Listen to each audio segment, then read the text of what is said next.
Hello and welcome everyone to this second panel of our wonderful Transformations Conference. My name is Rujana and I am the Contextual Studies Lecturer in Graphic Design, for those who don't know me. And today we have here 5 different presentations and we'll get to them very quickly. I won't be speaking for long. Just a few additional housekeeping issues for anyone who might have missed Vlad's introduction on the other Zoom link. So we'll have 5 presentations, all one followed by the other, and then a joint Q&A at the end. And if you have any questions or if any questions come to mind, just please pop them on the chat. And then during the Q&A, there is the raised hand option as well on Zoom that we'll be using for any questions and discussion. So really would like to create sort of an informal discussion environment here today. The first presenter today is Marieta Correia, and we will be getting to her shortly. So we have speakers from different programs within the department, so graphic design, interior architecture and interior design, and animation and fashion. And the theme, identity and experience, really brings together different ideas around how we can use creative disciplines to both shape our own experience and identity, and also to communicate it and to reflect on it. So I think this is kind of overall what the 5 presenters today will be talking about. And given that it's 10:04 and we're supposed to be starting with the first presentation in 1 minute, I will stop talking now and I will ask Luke to kindly play Marieta's video, if you could. Marieta is the first presenter and her project. Is that okay, Luke? Great. Thank you. Saudades, a place closer to home. Hi, my name is Marieta and I'm a 3rd-year student graduating in interior architecture. For my major project, I chose food cultures as the overall theme of the project, and I designed this cultural center which is dedicated for immigrants, for foreign students, or for anyone really who is interested in finding out about other cultures.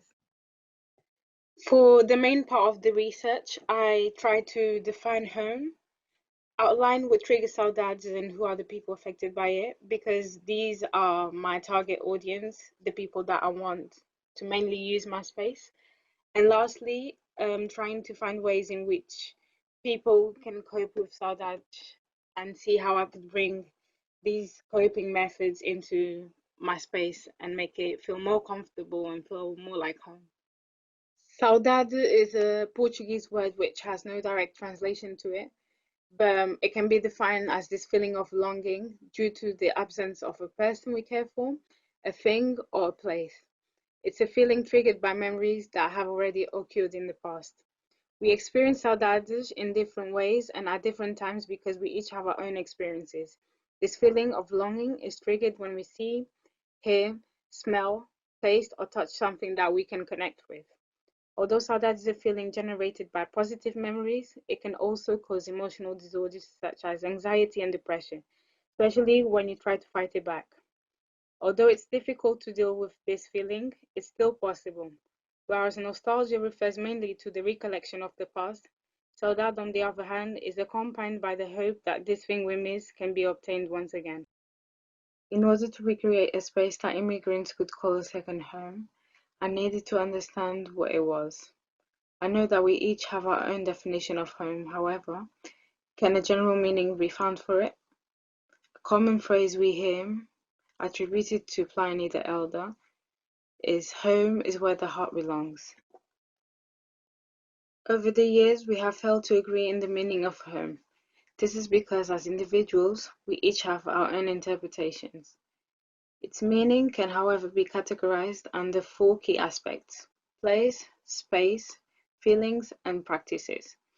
While researching, I found that people often identified home with something physical, like a place they grew up in, or something emotional, like having the presence of their loved ones. To me, home is where my loved ones are, but also this place which I have never been to, Guinea-Bissau in West Africa. It's where my family is from, and to me, what makes sense to call home as it plays a big role in my identity.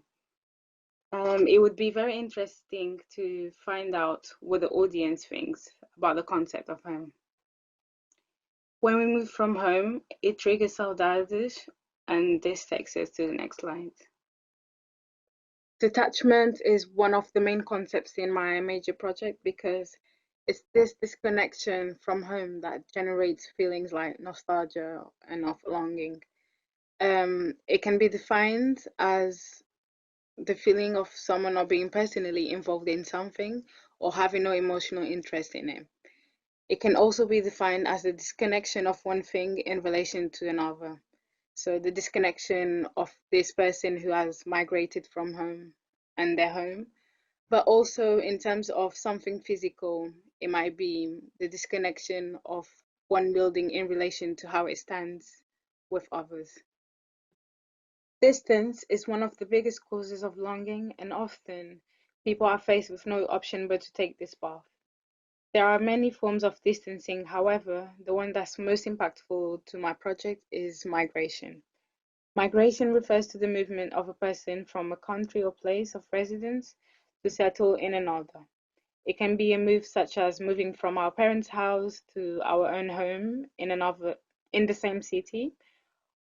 This is considered as internal migration, or it can be the movement from one country to another, which is international migration. As we move away from home in search of better living conditions, it's important for us to find ways to help manage the overwhelming experience and to alleviate the feeling we carry with us. Saudades. Migration is a situation that can be classed as temporary, permanent, optional, or forced.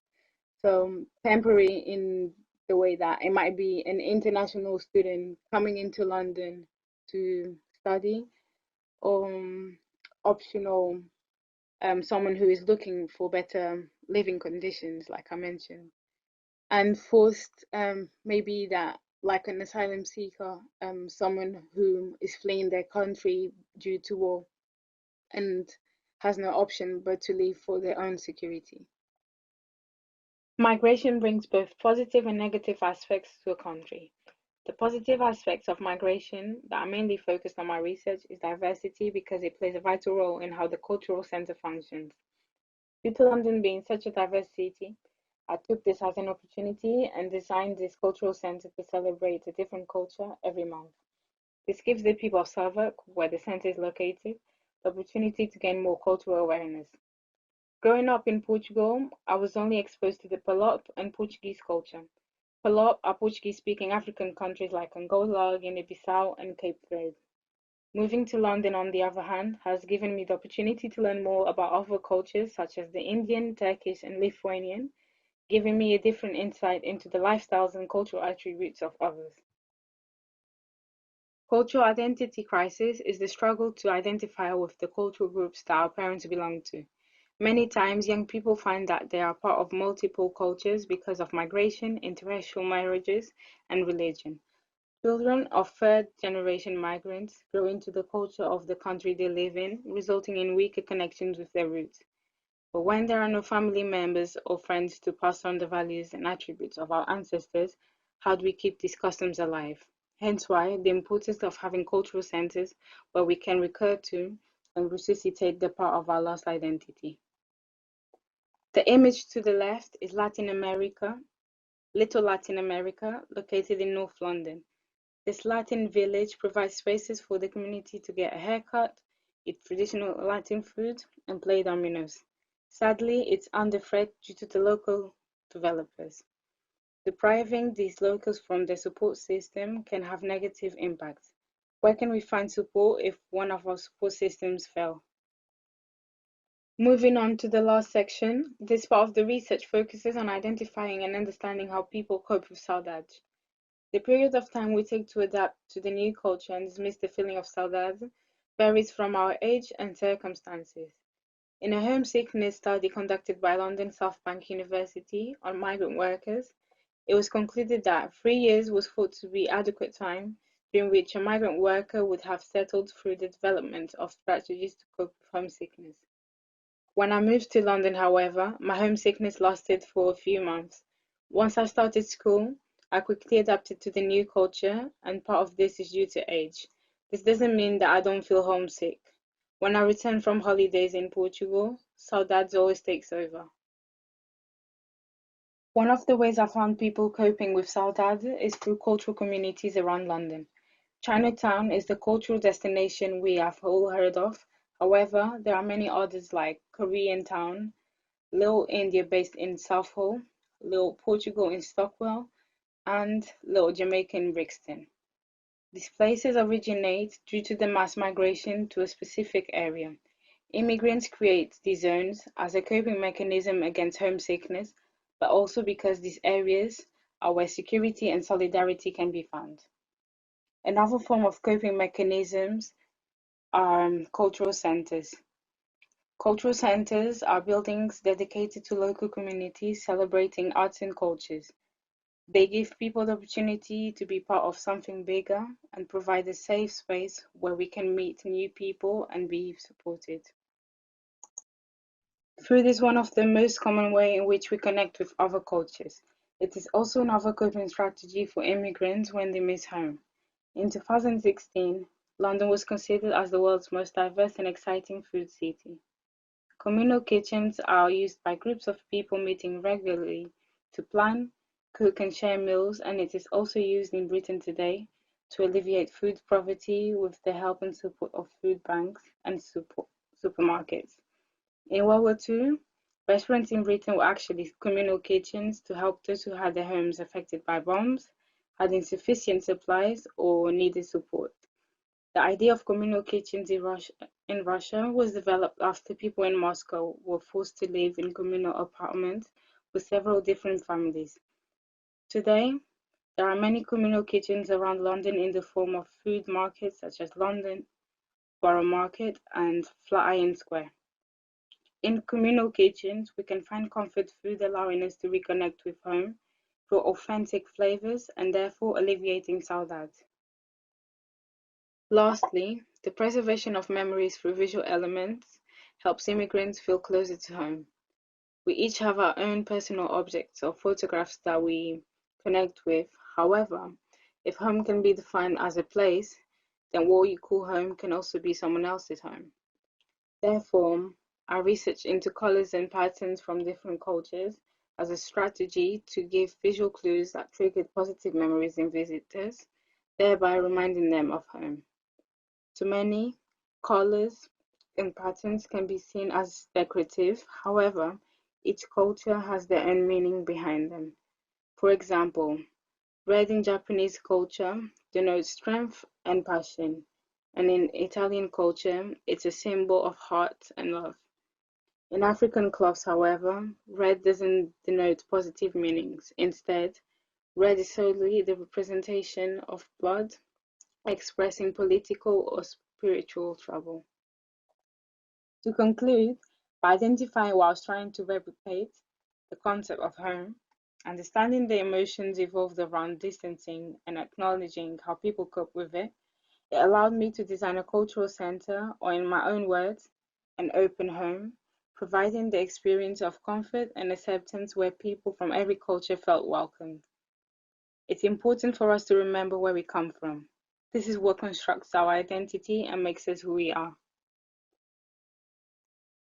Thank you. Thank you very much. I will clap. I don't know if anyone else wants to mute, and to thank Marieta for such a wonderful presentation. Thank you very much. Great. So our next speaker on this panel is Rumeysa Ezder from Graphic Design, and her presentation is titled Eternal Guests, The Hidden Migration Stories. And I would like to ask Rumeysa if she can play, if she wants to play her. Hello, hi. Whenever you're ready, if you want to start your video and share your screen. Yes, okay. Hi everyone, I'm Rumeysa and I'm graphic design third year student at Middlesex, and now I'm gonna show you my final major project.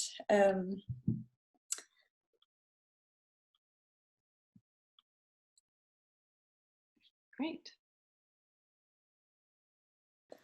My FMP project, Eternal Guests, Immigration Stories, is basically focused on the Turkish immigrants in Germany. And I started my research with the historical background. So, after the end of the Second World War, German economy recovered very quickly and the production increased, but there was a shortage of workers in the industry. The German government saw the solution to its problem in the Mediterranean region. The basic idea was that the workers should be hired for as long as the work lasted. It was not intended to let the migrants into the country permanently, and also no one suspected that the migrants who were without their families would stay. Therefore, the word Gastarbeiter, which literally means guest workers, was used in Germany, mainly for the first generation of Turkish guest workers. With the recession in the early 70s, there was a general retirement freeze. The previous contracts remained, but no new ones were closed. This places many guest workers before the final decision that they want to stay or go back forever. Many choose to stay because the so-called foreign law enables them to bring their families from Turkey. And however, Turkey was an economically poor and politically unstable country with a population around 29 million. And many saw the migration as a chance to escape from the unemployment, or some saw it as an opportunity to lead more independent life. And because all of these intercultural competence and diverse input, I made my FMP project as an editorial work, which shows the successful integration and the fusion of the Turkish and German culture. And my aim is to express a wide variety of experiences and feelings of the German-Turkish origin people. Since I focus in a particular migration group and country, I started my design research right there. I saw that it had to be something that gives an insight into the German-Turkish way of life. And the first thing I came across was the KEBAB project by Can Okuyan, a young Turkish migrant. The art book documents the aesthetics of the kebab shops. It's a sociological study and a kind of autobiography. He says when he started his project, he had the feeling that inside him lived a very big Turkish Anatolian boy who needed to be fed. And he documents 2 years of research in Europe and in Turkey. The photos are supplemented with broken Turkish jokes, stories, and anecdotes of kebab workers, mainly about sadness and homesickness. And I can say it really was an impressive work for me.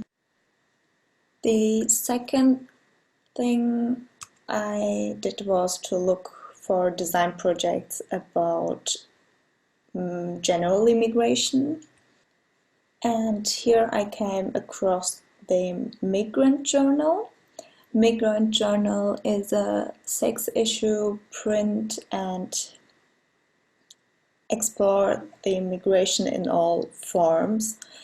It not only deals with human migration, but also with the movement of informations, capital, or even plants or landscapes. Material, color, and texture play an important role in migrant journals. The design of each issue consists of thematic content. For example, the metallic bronze tone of the first issue reflects the color and material of earth and stones, while the metallic blue silver of the second issue reflects the manufacture of wires and cables. The last one I came across was the Nansen magazine. Nansen is a mag about migrants of all kinds. Each issue focuses on one migrant and deals with the details of life outside their home. And each takes on a new perspective and uses a new font from the cover, logo to the headlines and focuses on the personality of the respondent. The first issue, for example, tells the story of the Turkish immigrant Aydın Akın, who came to Berlin almost 50 years ago and has been struggling to improve the lives of other migrants in Berlin. So all of these projects have inspired me and helped me to advance my own project. I got to know new ideas and design elements that I really used, and also the whole research motivated me and gave me my own direction.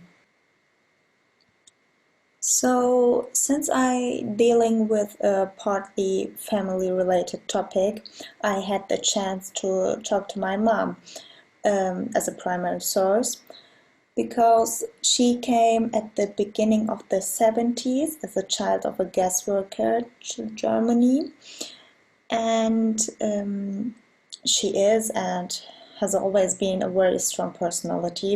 And I asked her if she feels integrated, and she said, yes, I define myself as integrated.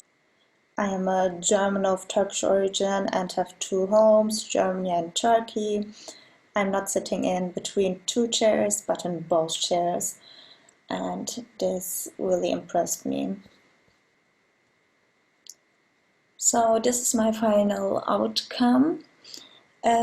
Looking back, I can say that during the course of my project, I changed a lot of my plant, things from the format to the font. And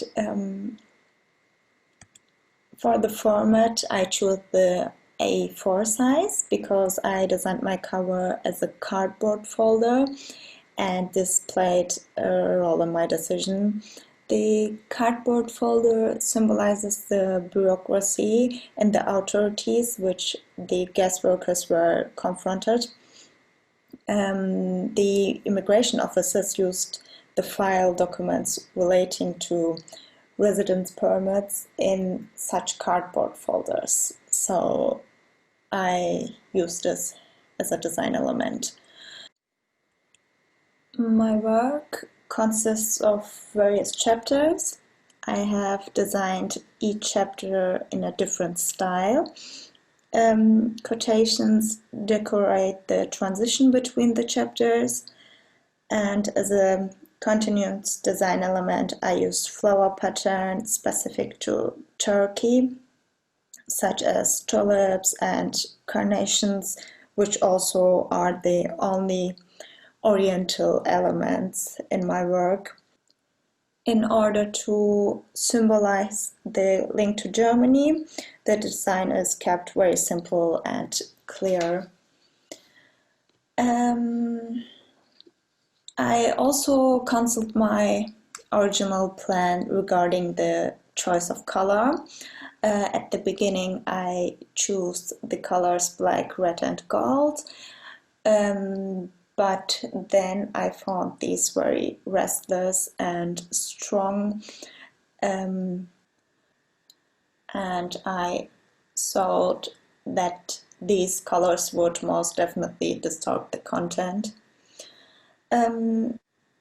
The Content reflects many emotions, so I choose softer colors. First of all, I choose pink, an old pink, as the main color, which is also classic and the color of the cardboard folders. I also used pastel blue because it has a very calming effect. As font, I choose ampersand for the headings because I think it matches the present with the past. And I used Avenir next for the body text because it also has a calming and gentle effect that matches the content. An important part of my project are the interviews. Unfortunately, because of the pandemic, I was not able to conduct the interview personally, but had to rely on digital options. The interviews sent me their photos of the past and present in a digital format. And I then converted all these photos into black and white in the same format because I think black and white photos evoke the memories which also had clearly emerged during the interviews. I had also the idea to record the interviews and the video and save them in a digital format on a CD, which then should have been attached to the inner back cover of the folder. Yes, but unfortunately I was unable to pursue this idea because of the pandemic. So the main target group of my project were mainly former guest workers, their children and their grandchildren who live in Germany in the third or fourth generation.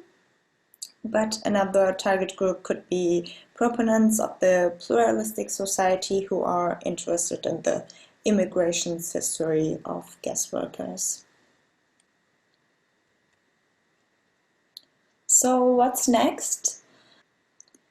In the future, my work can be advanced even further, since in the 60s and later, a labor force from many other countries had migrated not only to Germany, but also to countries like Netherlands, Belgium, and Austria.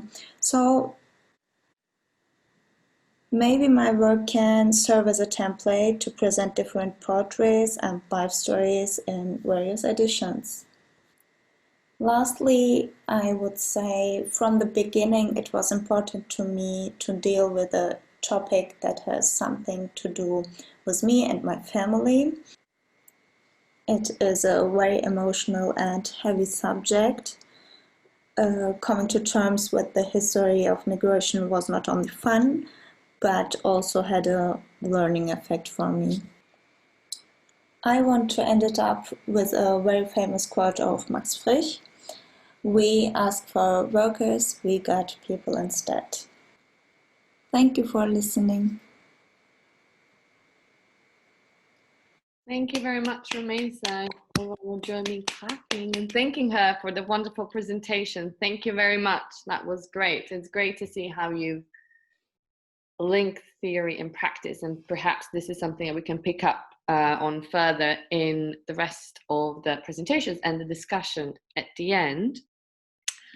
For our next speaker, I'm sorry that it seems to be we're kind of moving quickly between one presentation and the other, but I think we have quite a tight schedule today, and I want to make sure that we have enough time for discussion at the end. So I will move on to our next speaker. Aruna, are you here? Do you want to say hi, turn your camera on before we start with your video? Hi, everyone. Hello, hi. So your presentation is titled Emotional Design and Branding, Investigating Alexander McQueen's Works Between 1992 and 2010. And I will now try to get your video going. I will play it from my computer. Is that okay? Can you see that working? Okay, let's start. Hi everyone, my name is Rujana and today I'm going to represent my dissertation shortly, which is called Emotional Design and Branding in Fashion Designer Items based on Alexander McQueen's work between 1992 and 2010. So emotions are mental states associated with nervous system caused by chemical changes such as thoughts and feelings that cause pleasure or discomfort. Every human experiences emotions which are manifested physically, often involuntarily. It is common to think that emotions are the opposite of superthinking, but according to recent research, emotions are the key element in human decision-making and planning. According to Robert Plutnik, a psychologist who studied emotions, there are 8 primary emotions: anger, fear, sadness, disgust, surprise, anticipation, trust, and joy. Even if a lot of people do not like to admit it, we are led by our emotions every day. They affect the way we behave, making us decide between items, places, or people around us. Emotions are widely used in design. Designer makes their own items based on their current or past events. Their emotions or create items to trigger some sort of emotion. At the same time, marketing strategists suggest emotional marketing strategy as one of the most successful ways to reach the potential customer of the company. So let's shortly go through emotional marketing and how it works. Marketing strategies always have to change, adapting to current trends. They can be short-term or long-term, but the goal is always the same: reach the customer. It is about the psychological understanding of customer needs. Brand awareness and image are influenced by how the product makes its user feel. Each element of the image, smell, sound, sends non-verbal message that is connected to information already in our subconscious. Emotions really affect our conscious thoughts. That is why brands so often use image, myths, family stories, or other sensitive topics to evoke emotions and allow users to connect more to the story, and in turn, they sell the product. Emotional branding sets the customer free from simple material satisfaction, and it speaks directly to their emotional desires. One of the most popular fizzy drink, Coca-Cola's company, has fixated upon an emotional branding system by making personalized cans. They wanted to engage with the customer closely and at the same time spur their name. Hug Me and Share a Coke, Share a Feeling campaign worked more than successfully. It engaged soda drinkers to express how they feel, told the story, and connected friends. People shared cans, took photographs, and got viral using social media hashtag ShareCode. We become attached to things if they have significant personal association, if they bring to mind pleasant, comforting moments. The strategy which awakes sadness has the same effect as the happy one. As an example, we can analyze Lithuanian's mobile operator Telia's latest advertisement. It tells the story of an immigrant girl who left her home for studies on Christmas Eve. Her friends were leaving her apartment for the holidays, happily saying goodbye to the girl who had to stay at home alone. Let's watch it.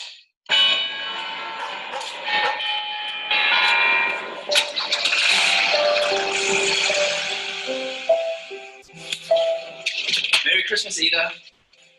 Good luck on your exams. Merry Christmas, everybody. Merry Christmas. Are you okay? Yeah. Feliz Navidad. Feliz Navidad, everybody. Merry Christmas.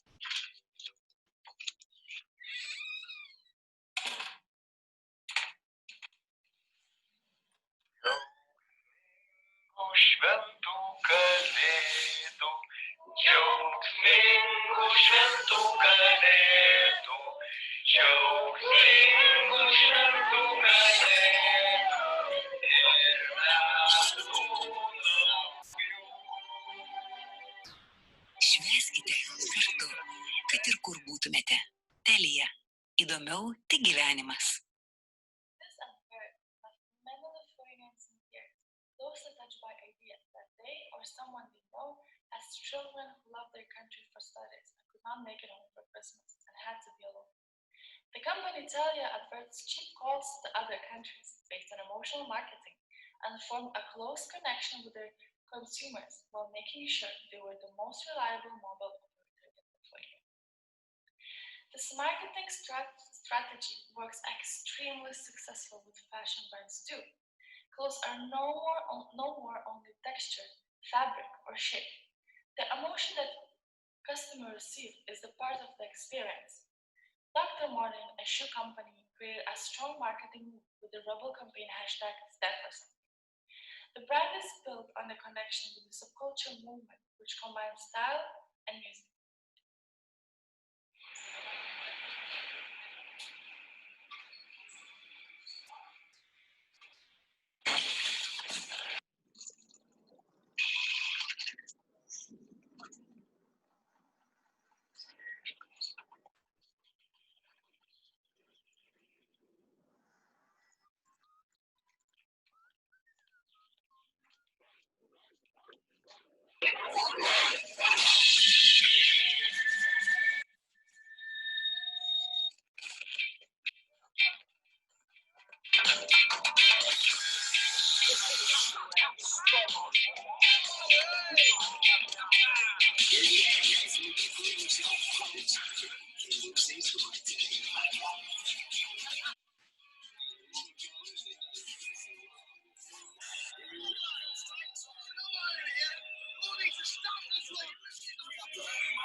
Let's not forget bloggers' influence in the brand's marketing strategy and how they try to match a message blogger sends. The Scandinavian blogger Reinmeier, having 700,000 followers, is not just a pretty face or a stylish outfit owner. On her social media account, Rein speaks about body positivity while uploading photos which represent the real world and how she actually looked without any editing. By being this real, she earns a lot of followers' trust and creates a strong emotional connection with her audience. Fans want to be like her, dress like her, so automatically they check whose clothes she's wearing. Furthermore, she's just released her own brand, a line of jumpers and t-shirts with a photograph of her dog printed on each. And her followers already adore the dog and have a close emotional connection with him. So it was sold really fast. Everything we do or choose to have in our life has some emotional attachment. The way that we decorate our house, the toothbrush we decide to use, clothes we pick for everyday wear, it all has emotional connection. Let's take the Betty Crocker Company as the final example, which is in 1950s had created a cake mix. It intended to allow people to make cakes with a perfect taste, similar to that from the bakery just at home. It was really easy to mix. All one had to do was to add water to the mix, stir everything together, and bake it in oven. But unfortunately, this project failed, even though the taste was wonderful and the cake was so easy to make. Apparently, it was too easy to make. The consumers couldn't feel any emotion while making it, so it made no sense. The user was left feeling useless. The company dealt with the problem by adding a new requirement. They asked the baker to add an egg into the mix, and it made it more active. This move increased sales so big that even today, after 70 years, it is successfully sold. After this, I would like to talk about 3 design levels, which one combines emotional design and emotional marketing strategy into one. To create successful design, it is not enough to have a good emotional marketing strategy and branding.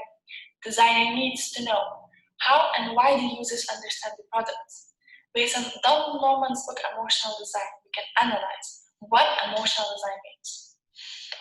In his book, he explained 3 different design levels of design and how people emotionally react to experiences, viscerally, behaviorally, and reflectively.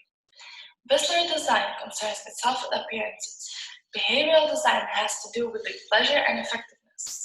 Reflective design considers the rationalization and intellectualization of a product. These 3 very different dimensions are integral to any design. It's not possible to have design without all 3. But most important, note that these 3 components integrate both emotion and cognition. People generally find that something that is beautiful is easier to use than something that has been designed purely with logic. In the 1950s, 2 Japanese researchers, through their apparent visibility and found inherent visibility experiment and proved that attractive things work better. They created 2 types of AIM machines which performed the same way.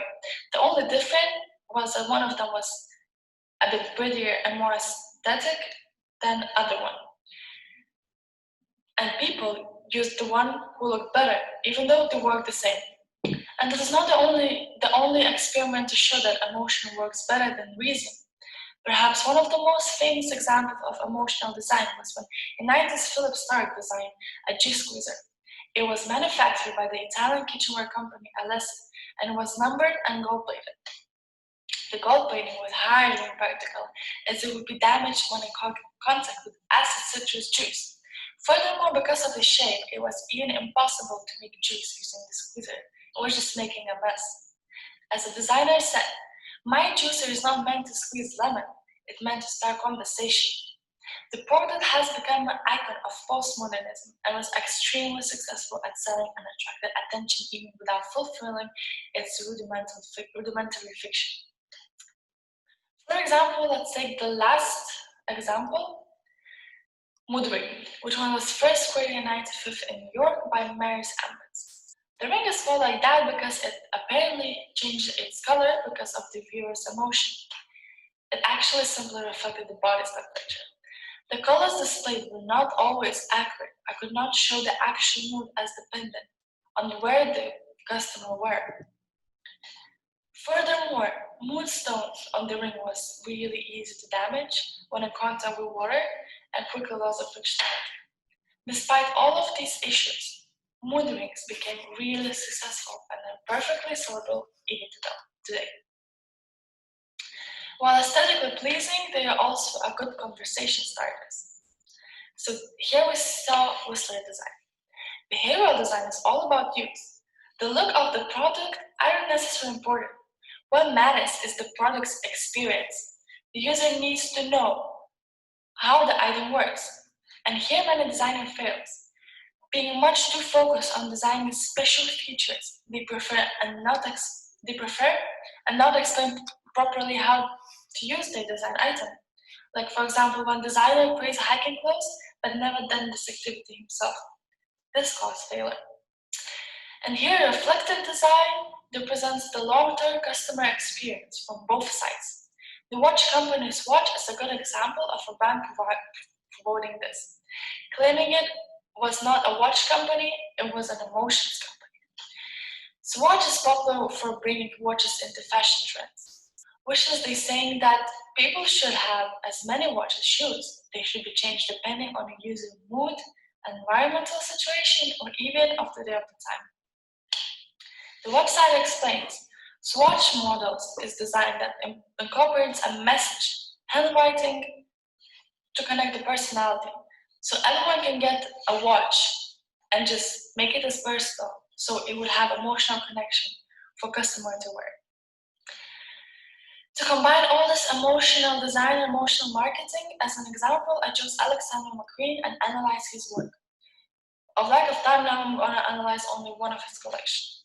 Looking deeper into pieces of fashion, it is clear that successful designers often use either emotional branding and marketing strategies or emotional design to create a stronger connection with their audience. Alexander McQueen was always interested in creating a wow reaction in his show. In order to leave people completely breathless, he intended to not only create beautiful dresses, but to provoke others emotionally.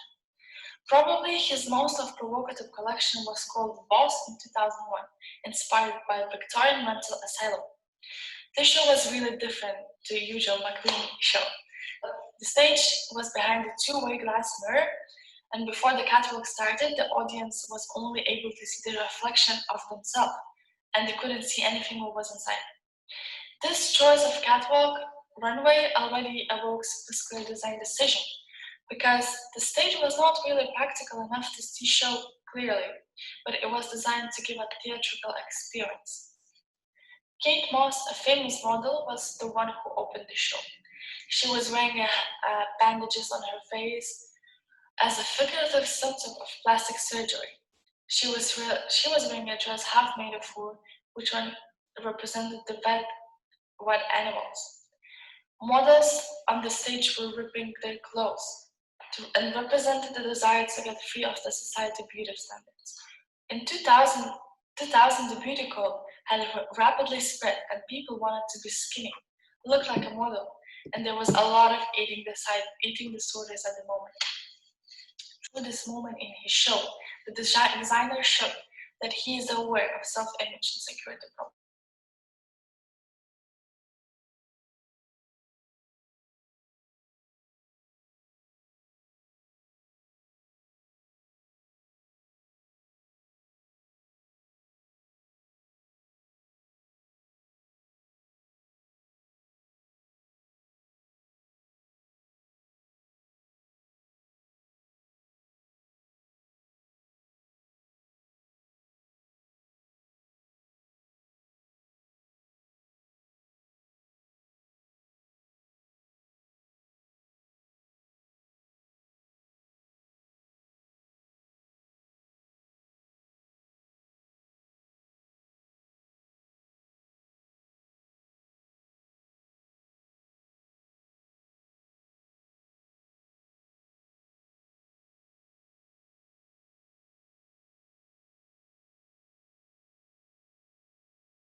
Rujana, could you unmute? You've lost sound somewhere there. I think it might have been my fault because I think your mic was interfering and I muted you.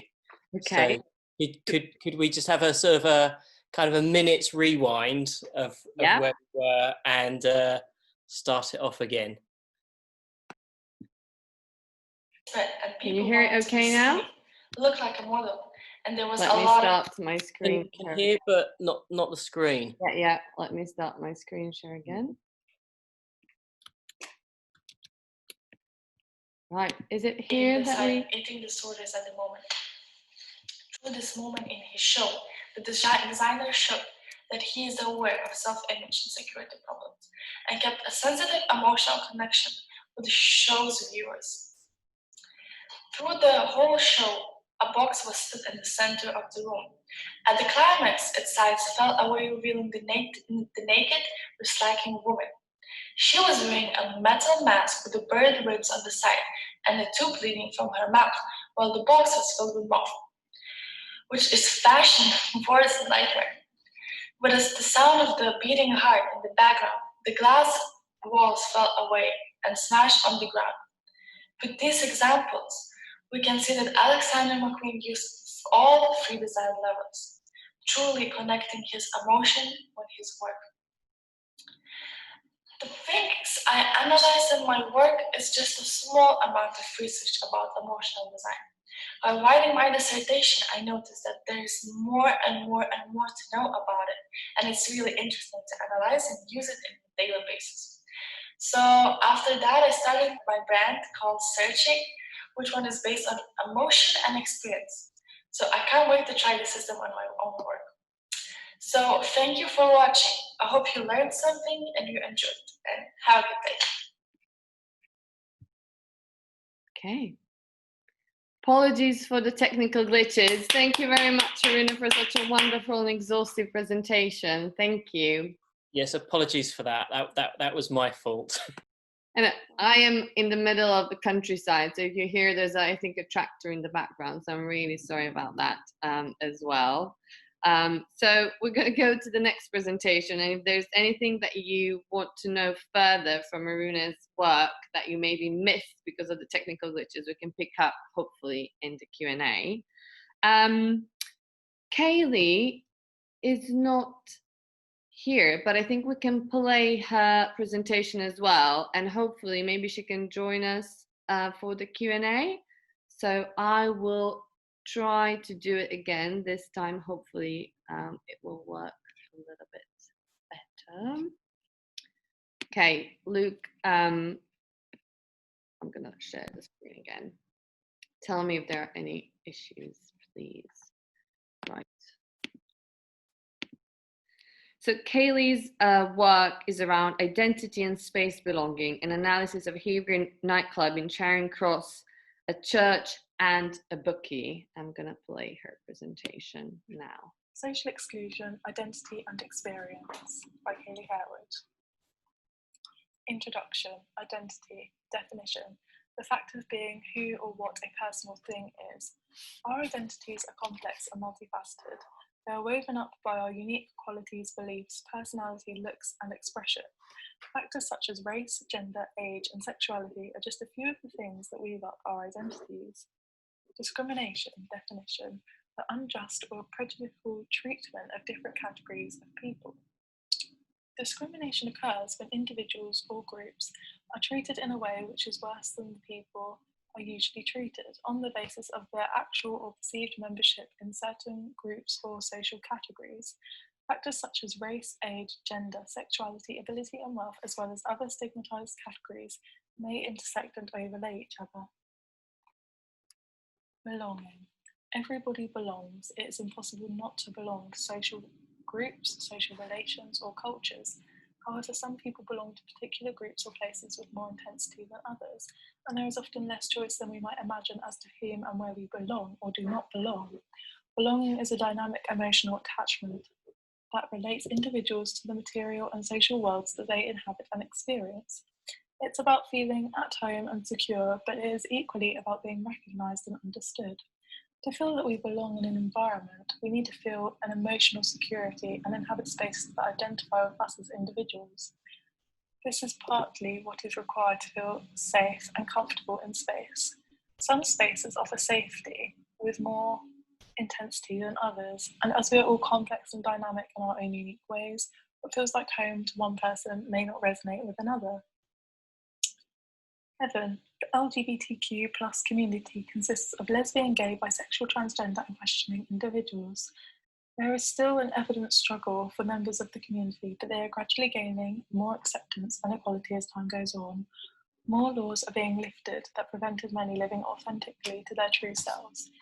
In 1968, the American Classification of Mental Disorders listed homosexuality as a mental disorder. Many gay and bisexual men and women in the UK would suffer humiliating and painful treatment in order to be cured. This was withdrawn from the World Health Organization list of mental disorders in 1992. For more perspective, it has only been recently legal to marry a same-sex person since 2013. But as I write this, it remains illegal in Northern Ireland. I wrote this before the 13th of January 2020 for my dissertation, so as of that date, it's now legal to marry a same-sex person in Northern Ireland. So that's one good thing that's came out of 2020. YouGov polls show that many LGBTQ+ plus people are still receiving unacceptable treatment whilst going about their day-to-day lives. Tragically for some individuals, public services, their local shop, gym, school or place of worship are not safe spaces. Thankfully, there are safe spaces for individuals that identify as part of this community. Like heaven. The discrimination of homosexual acts between men aged over 21 within a private space lifted in 1967. It meant that people could meet and freely associate. Carter believes it took many years for people who had been constantly looking over their shoulder, being worried, to develop proper ways of relating to each other, ways that were not just based on sex, compromise or fear. Communities for those that identify as LGBTQ+ existed before heaven, but the nightlife as we know it was yet to exist. Prior to heaven, gay clubs were only found underground in pub cellars. Back in the 80s, for members of the LGBTQ+ community, the birth of heaven revealed this rich hidden culture that was previously forced to hide in shame. Heaven is a home for the colourful and like-minded to meet, as well as a safe space for flamboyance to be showcased. It is known to be a gay club, but they do host non-gay events. Those who feel uncomfortable with the notion of associating with the community would not and should not associate themselves with the space either. So therefore we can assume that the space is filled with like-minded individuals. The wing. The Me Too movement is an empowering movement that brought to light the number of women sexually assaulted in the workplace, as well as in their day-to-day lives. As a result, safe spaces like the Wing have been born. The exclusive club describes itself as a network for work and community places, designed for women of all definitions. A place where you can go and work and blow dry your hair and check your emails at the same time. Bathrooms are stocked with luxury beauty products. The furniture is designed to fit the precise ergonomic specifications of the average woman. In my opinion, there is a possible danger in designing spaces for categorized individuals. Designers ought to be careful not to make assumptions based on identities such as this. In my opinion, I think the assumption here is that all women are feminine and all women appreciate the flamboyancy and pink and the softness, and I think it's a nice interior, but I do think that there's been a massive assumption made on this category of women, and to label themselves as a space for women of all definitions. I think it's a little bit unfair to make these assumptions on them, especially when it comes to the ergonomic specifications of the furniture, just because I think we're people too, and we come in all different shapes and sizes, and I don't know, it doesn't sit quite right with me, but I really like the concept behind it, and obviously I feel like it's a necessary thing to have safe spaces for women, especially in light of the Me Too movement. ANABELLS is a members-only club. Customers go there to socialise with people that are of a similar status. To apply for membership, customers first need to be able to financially afford it. Secondly, they need to be able to provide a clear headshot as well as support from an existing member, stating the nature of their relationship and how long they've known each other for. Members are reviewed on a yearly basis by a strict team of London's elite, some hailing from royalty and aristocratic backgrounds.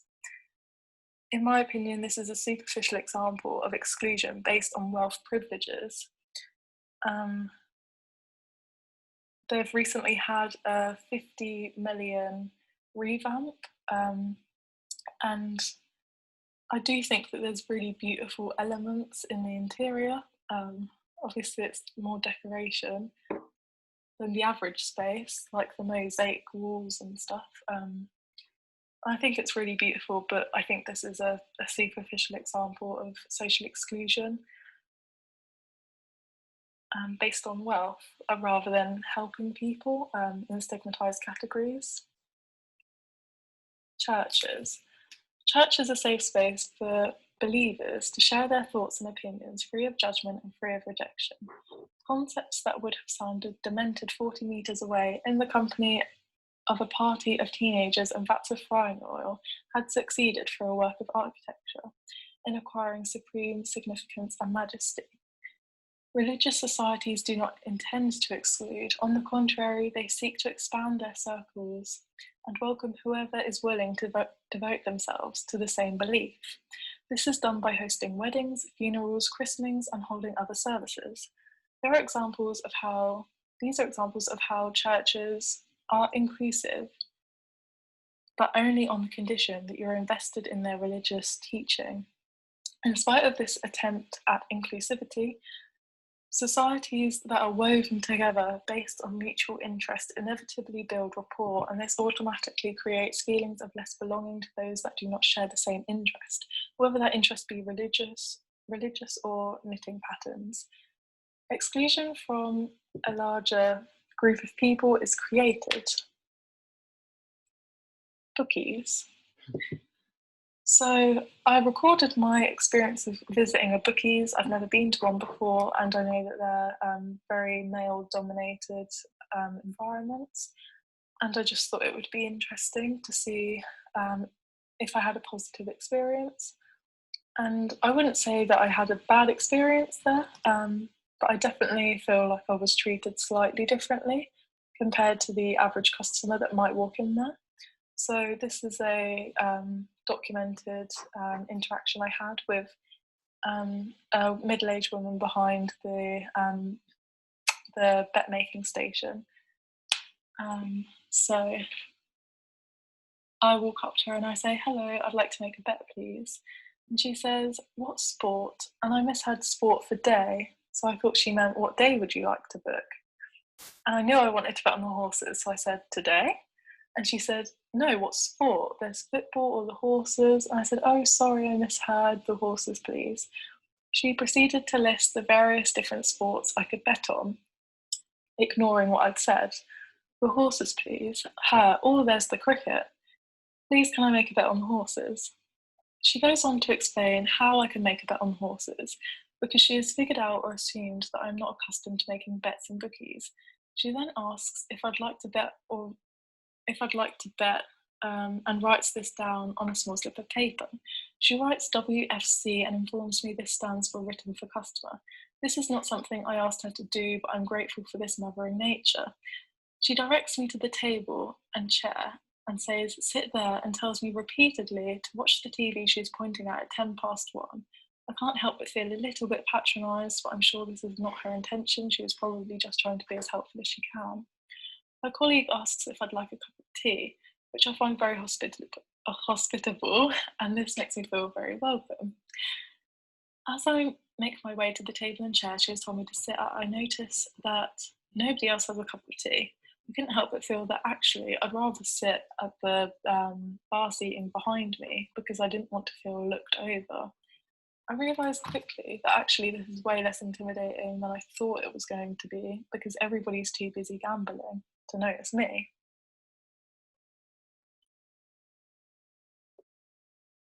Conclusion. There is an evident struggle and therefore treatment placed on us. Oh, you know what? I've just realised that I've missed something out here. So on my way out, a gentleman held the door open for me and he said, "After you," which was really chivalrous. And then on my way in, two men said to me, "Are you all right, love?" So when I was in there, yeah, she was really attentive towards me. So whether that was her being patronising or her being helpful because she's not used to seeing a young girl in the space, I feel like I did receive different treatment. Okay, now I can move on. Conclusion. There is evident judgment and therefore treatment placed on us when we enter the world for things outside of our control, but other personal beliefs, the perception we have of ourselves and the way we aspire to be is more important than this. Social exclusion exists partly as a defence against judgment and mistreatment. Inhabiting spaces such as gay clubs or churches or women-only spaces It is equally about inhibiting spaces that reflect who we are and part of our identity and lifestyle choices. Retail, leisure, members-only spaces. This is because our nature is to build communities with people that have similar interests to us and not just because of discrimination. This is an important issue that concerns spatial designers. We often have a specific audience appeal when designing spaces or branding. I think it is important that designers realise the danger in this. We should be concerned not just who we are designing for, but who we are not designing for. And then perhaps with this knowledge, we can ask ourselves, is this kind? Is this appropriate? Is this responsible? Social exclusion is not always intended, but it is often the result. Reflection. Self-reflection. These are just a few spaces that associate with certain aspects of identity. Think about the characteristics that build up your identity if you'd like to. What spaces do you feel comfortable in and uncomfortable in? Are you aware that you might feel more sense of belonging in certain spaces as a result of privilege, or perhaps the opposite? An example I can give here is that I am perceived as being a white woman, so I won't experience racial profiling and therefore can feel more comfortable than minority groups that are more likely to experience racial profiling. But as I'm a woman, I probably feel more unsafe than the average man walking down a street when it's dark. So here is an example of my privilege and where I'm disadvantaged. And I think if we are all more aware of our privileges and how other people may be disadvantaged, we can make the world a slightly better place. Thank you for listening. Fantastic. Right. Thank you very much to Kaylee. And now on to the final presentation in this panel. I would like to kindly ask Sophia in animation, if you want to show your... Hello, hi. Hi everyone. Hi there. So you will be talking live and sharing your slides from your screen, right? Exactly, yeah. Your presentation is titled, I Lost My Body, Representation of Trauma in Experimental 3D Animation. So whenever you're ready. Yeah. Sorry, I couldn't see all of your chat messages. I hope you were able to hear something, but let's on to Sophia's presentation. Great. Can you all see? Is it the presentation? Good. So hi everyone, I am Sophia and I just graduated from BA Animation, and today I'm going to present you my investigation on representation of trauma in experimental 3D. And for those of you who are not really familiar with what 3D looks like, experimental 3D animation looks like, I included some examples. Personally not a 3D artist, I'm a traditional animator, and who's really intrigued by the unconventional employment of computer graphic techniques in a very subverting way, which is still relatively new and in continuous development. So my research for my dissertation started when I encountered two short experimental films in 3D that look like this. They look very different from each other, and honestly, when I was watching them repeatedly in the library, I hope nobody was peeking behind my shoulder because they were quite weird, and also the soundtrack was a bit disturbing. Nobody was like thinking, oh my gosh, she's going insane. But there was something in these films that really spoke to me beyond these uncanny characters, the apparently meaningless sequence of scenes. Something about the experimental techniques they used was making me feel attracted and at the same time really uncomfortable. I didn't know what these films were about completely, but something in the process of these artists was making me feel a specific way. So I had to know why and how did they do that. So I emailed both of the artists, James Dusing and Wednesday Kim. And I asked them how they created such pieces and how the process of 3D animation was affected by their choices. I found that both of these films have been inspired by experiences of trauma that both of the artists have lived. Producing, it was the loss of his mother to cancer and of his friend. And for Wednesday Kim was a sexual trauma. Both of them told me that they worked intuitively without a storyboard or scripts, just them, and the technique they chose for Dusing was motion capture in 3D, and for Kim, merely 3D animation. Watching the films without this knowledge, trying to make up a narrative, it's hard to nail down what these films are about. They don't offer you any clue regarding the inspiration or the influence. Nonetheless, they're able to make you feel that discomfort, that eerie sensation. Without knowing what they were about, I already felt really uneasy. So something in the animation was speaking for it. And I had to go back to the very start. How does our mind make sense of a traumatic experience? And this question has been largely investigated throughout the last century in the field of psychoanalysis, the branch of psychology initiated by Freud at the end of the 19th century. And in psychoanalysis, the unconscious is strongly linked to our language, to our communicative ability. Unconscious in contemporary practices is not a part of our mind, like separated. It's an adjective that refers to the mental processes that are latent to our consciousness. So when our human psyche is impacted by a traumatic experience, this acts on our unconscious mental processes. They're almost left behind there, and the mind struggles to process this. Therefore, the struggle is mirrored in our way to represent and talk about this experience. It becomes really hard. In the field of trauma studies, the question whether trauma could properly be mediated has always been one of the center of focus.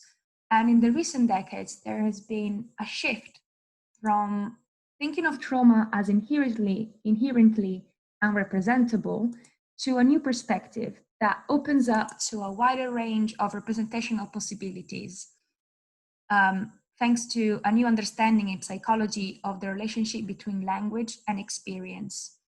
Trauma can be represented in many different ways.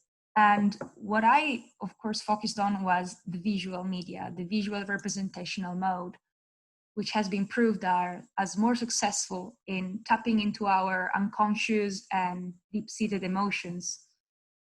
In film and animation, this is even amplified, not only because the performative nature of film allows trauma not only to be recounted, but to be reenacted on screen.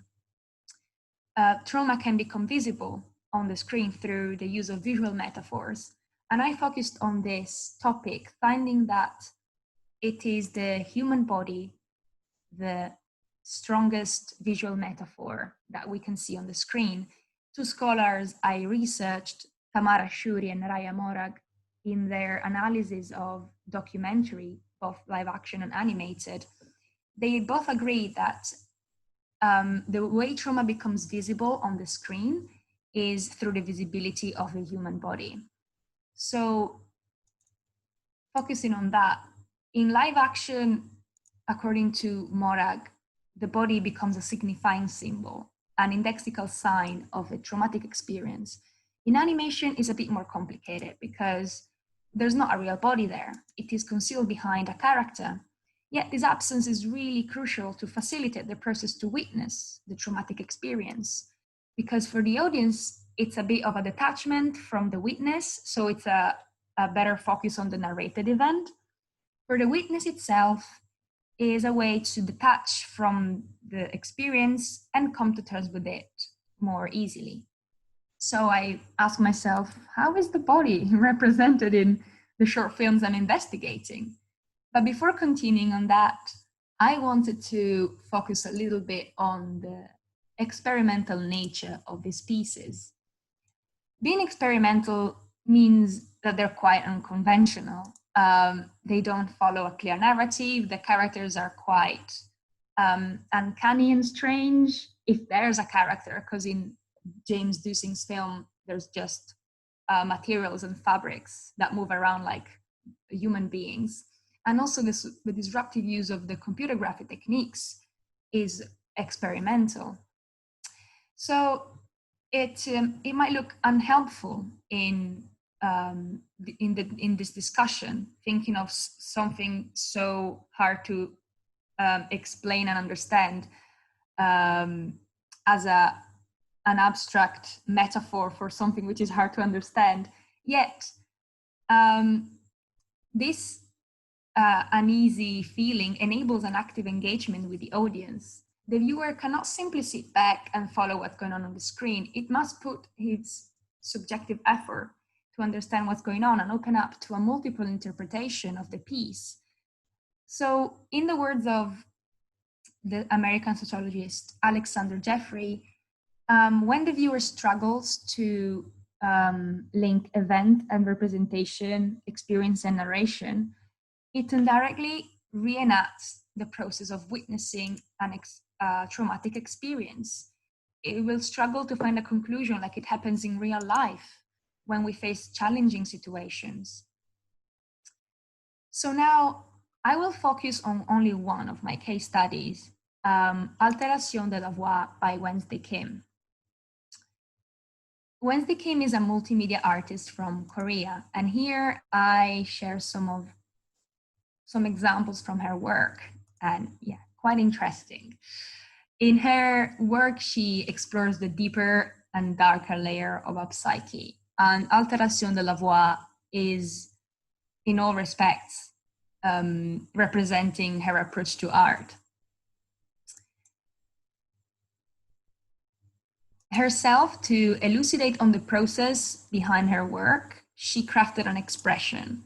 The traumatic experience becomes, in her mind, a combination of her subconscious and intrusive obsessive thoughts that will come out as bizarre and grotesque images in her dreams that she then tries to represent in her work.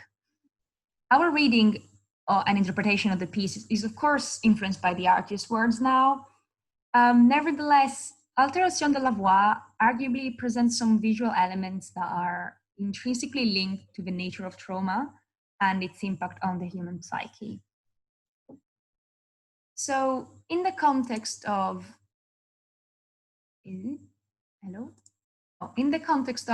documentary cinema, we've been talking about, I have to go back.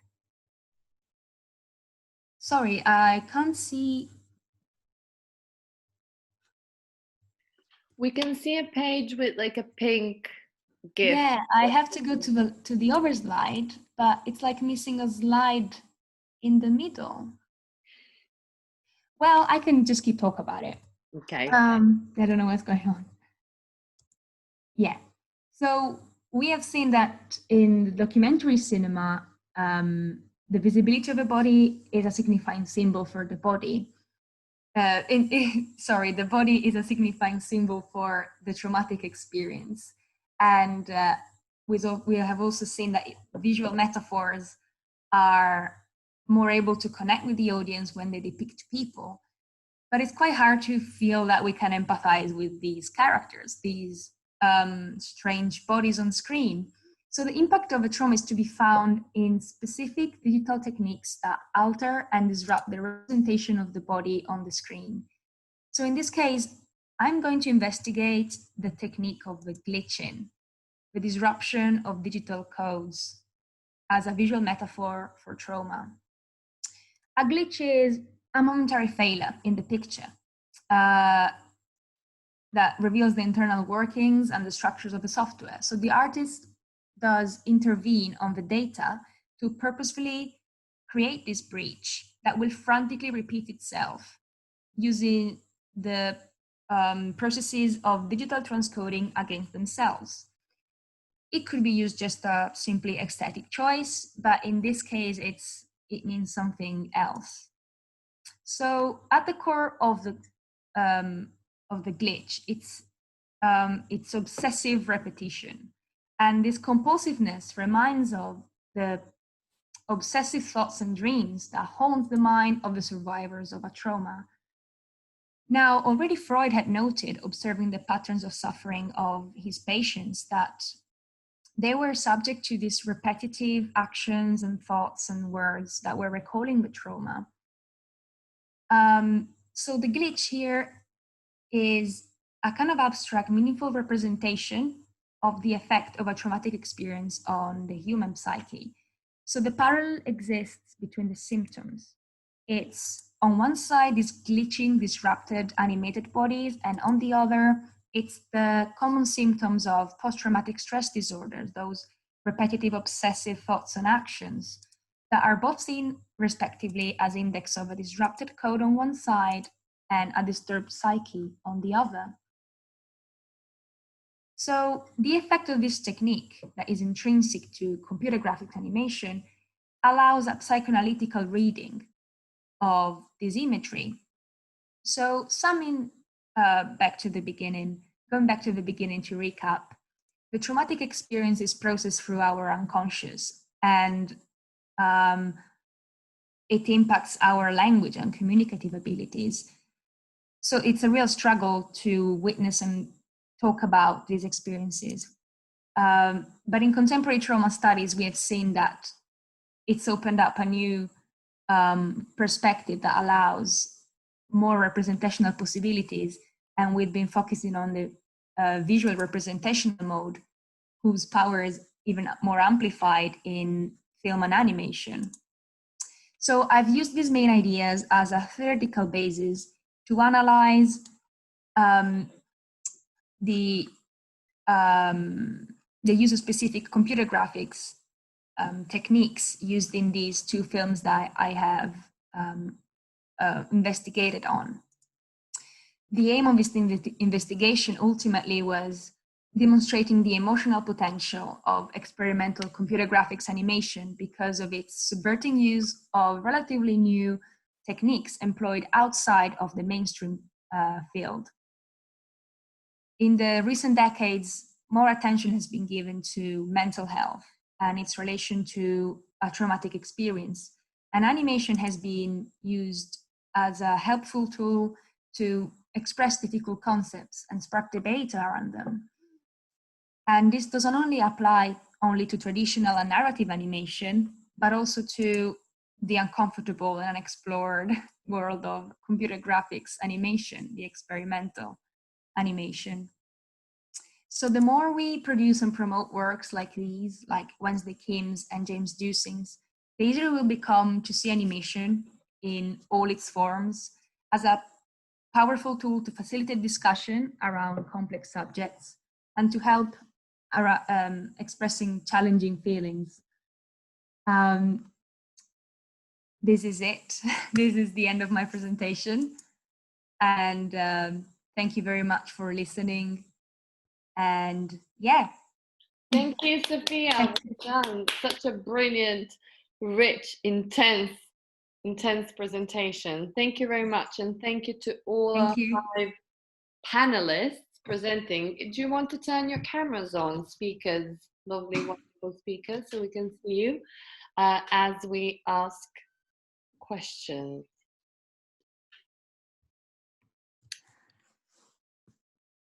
Great.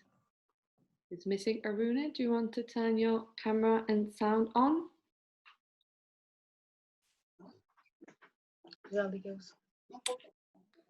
Great.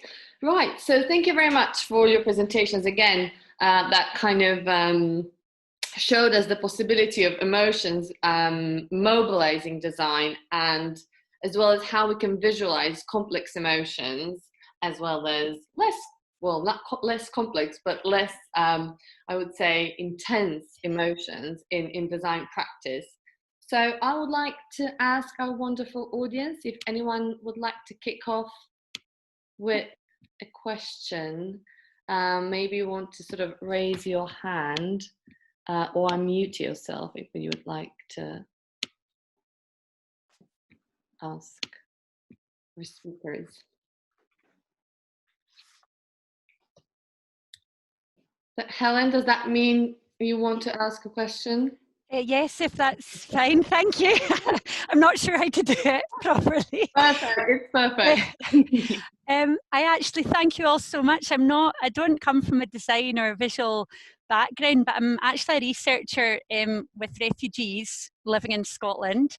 And I was particularly interested in, Rumesa, your work with the migration stories and the stories of migrant workers. And visually I found it really beautiful, and I also just thought it's more a comment for you. I think there'd be so much scope for this sort of work to be cross-disciplinary, and for your work to accompany the sort of sociological or even legal studies that are done with migrants.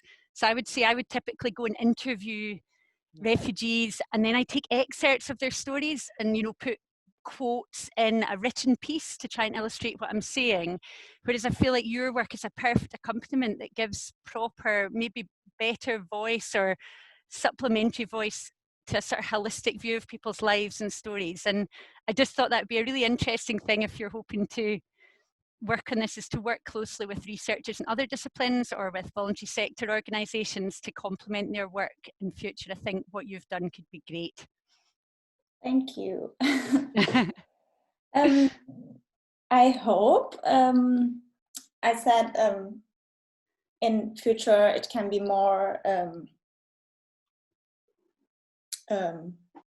in other nations and not only Turkish, German, English. So because what I'm said, in the 60s there are more migrants from Belgium, Austria, or other lands. So I think I can use this as a template and make for other nations, and can work with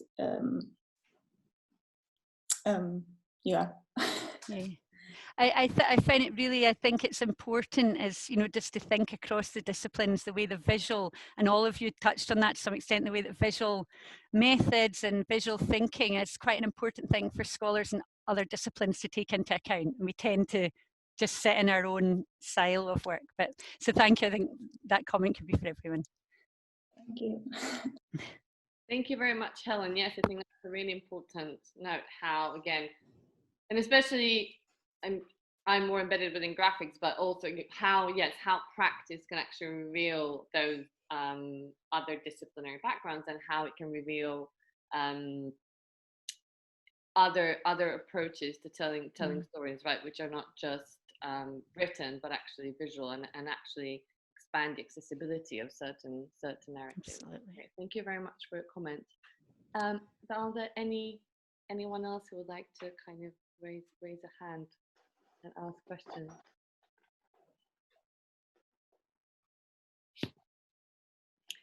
Can I ask a question then of Marieta? Marieta, this was a really fascinating presentation, and kind of this notion of a complex emotion that can't even be translated.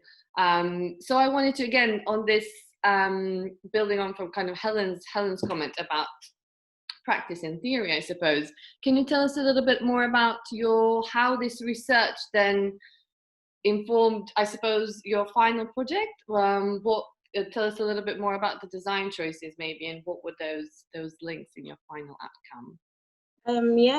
So one of the things that I identified as being a way that triggers memories in people, that triggers saudades, was through sound, sight, touch, taste, these kind of things. So taste plays a big role in my major project because it was to do with foods, the overall theme.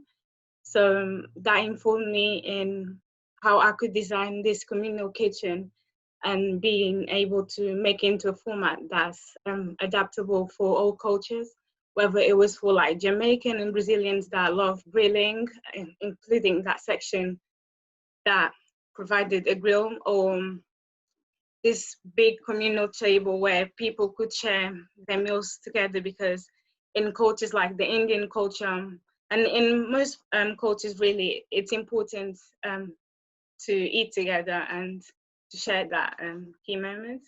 In terms of touch, informed my materiality. I tried to pick up some concepts such as memory, and try to reflect it into materiality.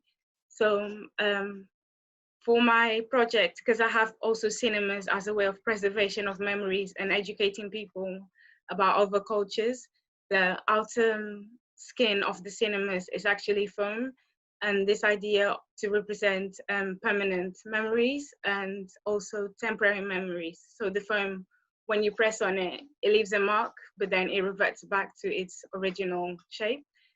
And also things like timber and steel, that over the time it starts aging and starts leaving traces behind. So yeah. So building becomes sort of a palimpsest of these different narratives and memories and nostalgia, kind of a physical embodiment of it. Great, thank you very much. Thank you. Anyone else have any other questions from our wonderful audience? I do. I have a question for Sophia. Thank you so much, Sophia, and all of you. I was blown away by your presentations. They were brilliant. Thank you so much. I wondered if, Sophia, you could tell us a little bit about how this research has informed your practice working with more traditional animation techniques. I know you work with stop motion quite a lot, and I wondered, because of course, you know, one of the most brilliant observations of your research was to do with the sort of technical aspects of 3D. But of course, you were dealing with so many other ways of thinking about expressing, you know, complex and almost ineffable experiences and emotions. And I wondered if you could just give us a kind of insight into how this has sort of affected the way you think about your practice, and how you might bring some of it in to bear on what you're doing. Sure. I didn't have really much time to include it. I would have loved to include it in the presentation, but it would have gone a bit too long. I'm as Lily said, a stop motion animator, and I'm making a film about the loss of my father. So investigating in this field really helped me to understand a bit more how in film practice and animation, something that big can be translated in just a few minutes of your work. So working in stop motion is quite different from computer graphics, but not that much, because the materiality from digital becomes, I don't know how to explain. The abstract is always the same, but instead of seeing it on the screen, it's in your hands. And what I've learned is how much, as I said, film allows you to perform the trauma and reenact it instead of just recount it. So this allowed me to understand how to get rid, for example, of my voiceover that I thought was necessary, and allowed the motion picture to speak for itself. My film is going to be a bit of an abstract film, but it's got a puppet, and a puppet that finds itself in a landscape that it's his own mind. And understanding how the negative space works in these films, thanks to the second part of my research that was about the absence of a body as a representation of trauma, helped me out in understanding how this story could have worked out. This puppet moving around his mind that is struggling to understand why the father has gone all of a sudden. And so yeah, and this research also helped me to keep going, because as you are working out your deadlines, your poster, your synopsis, you feel like, oh, this is so unnecessary. This is still my personal experience, and I don't know how to communicate it to the world, but that's the point. I've been talking to other filmmakers that have made films about their own personal traumatic experiences, and their advice was to just keep going because there's no other way. And they also told me to detach myself a little from the experience itself, because when the film is done, it's not yours anymore. It belongs to all the rest of the world. So you gotta keep your own self safe and create what you gotta create, what you want, but then don't expect it to be still yours. It's out there. And yeah, it was great research that helped me mentally to keep going in my own practice. Yeah, and that's, I would wrap it up here. Yeah. Thank you very much, Sophia, for such a great explanation of your own creative process as well, and what is the kind of the emotional labor, I suppose, behind the creative work that we undertake. Any other questions from the audience? Feel free to unmute yourselves if you want to ask a question. Yes, Luke. I think Sophia always has the advantage here because she did her paper last. That's the one we remember. But I was kind of wondering if because I was very interested in this idea of trauma, but I was sort of thinking about it because it's an idea that didn't come up in the other papers, but I think was quite sort of relevant to them, because I think a lot of the things that you guys were talking about, they're very traumatic things, like the kind of being moved from, kind of the experience of migration and diaspora is very sort of traumatic, and even the sort of the images of kind of sort of 19th century mental illness that you were talking about, Aruna, a kind of sort of they seem to sort of be in this sort of this relationship to sort of something that's traumatic. And I think in a sense each of you sort of seem to have a sort of a kind of an artistic or an aesthetic way of kind of responding to those kinds of traumatic events, I guess.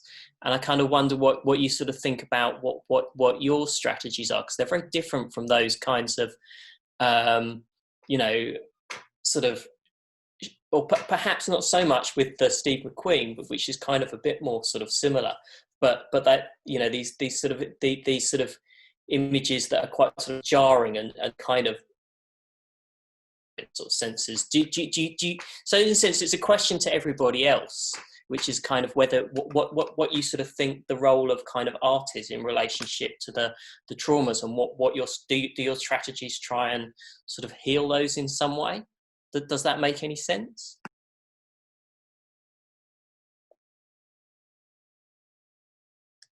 Is there anyone who would like to pick up on that question from Luke?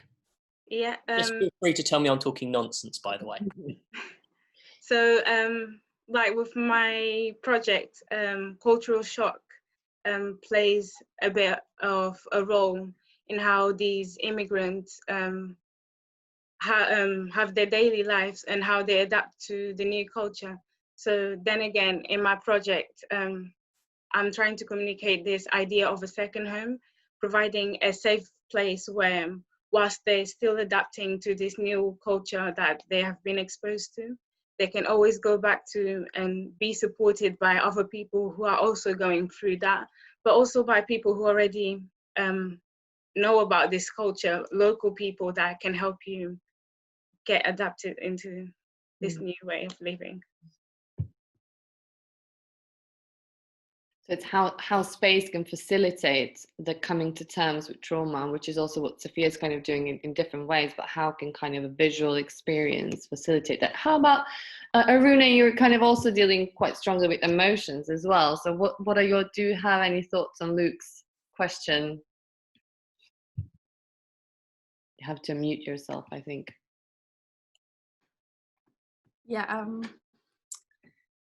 I'm not sure at how can I respond with that from my perspective. It's just more like Ooh, you're muted again.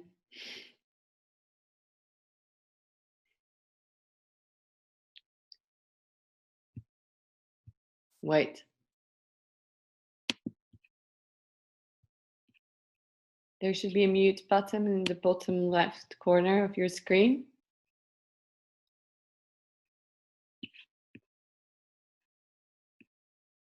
Maybe we'll move on to,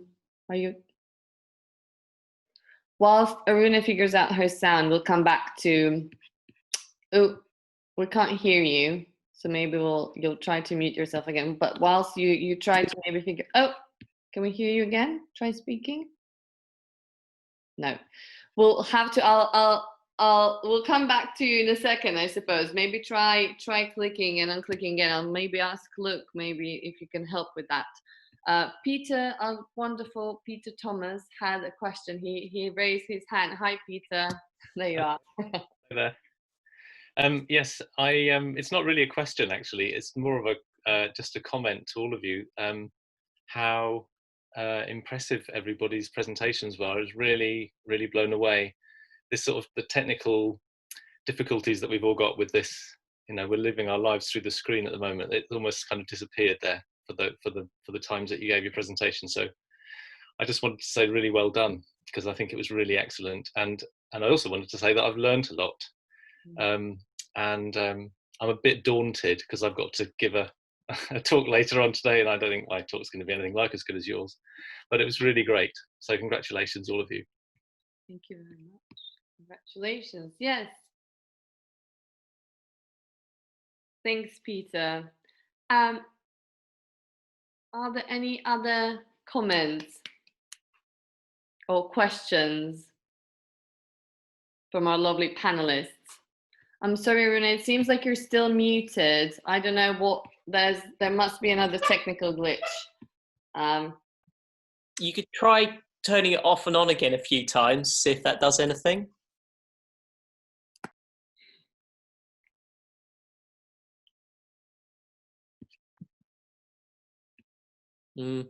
That doesn't sort of seem to be showing anything on our screens, with the microphone still kind of shows you as being muted, unfortunately.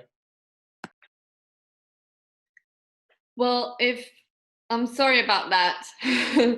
Well, if there are any questions again for Irina, maybe we can post them in the chat and we can keep the conversation going there, because I think this link is going to stay online. Am I right, Luke? Is that what's going to happen?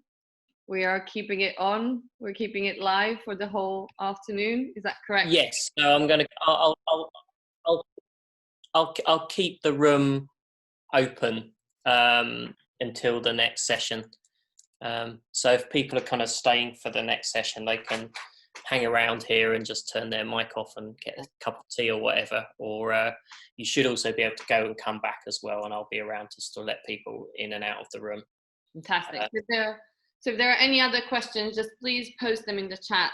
And I suppose there's kind of after the conference, maybe there will be another way of getting in touch and keeping the conversation going. Thank you. I'd like to say thank you once again to our wonderful panelists. This has been really hard and challenging doing this online, as Peter said. So really, thank you very much. And thank you everyone who joined us for the presentations and asked questions.